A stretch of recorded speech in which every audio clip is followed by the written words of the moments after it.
Now, some of you might have some questions. Yeah, how do we, what's the best way to do popcorn? Popcorn, that's so much fun. Okay, if you step a little bit this way so we get a little sun on it, you put oil, about this much oil. It doesn't matter what kind of oil. You can use popcorn oil or just regular oil. About a 6-inch patch. Put 2 or 3 kernels, turn on the burner low to medium, and wait till those kernels pop. Once they pop, you know your oil's ready.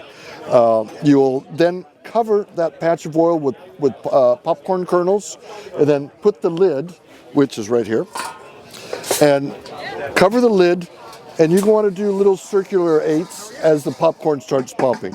It'll start doing, about a minute in, it'll start popping, and pretty soon it'll go crazy.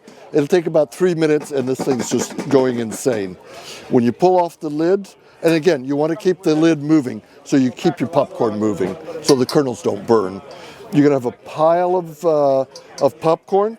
Just pour it into your lid. Make sure to wipe the lip so you don't get oil dripping down, and you got a whole pile of popcorn ready to go. Awesome! It is the best popcorn. It is the best popcorn. I mean, you can put your seasoning on it. You can do, if you have caramel and whatnot, you can make it the caramel popcorn, anything that you want to do with it. So, and it's the easiest way. And if you really want to have fun and you have kids and dogs around, don't use the lid. They'll go for 30 feet in all directions. You do that once because it's a mess if you don't have enough dogs.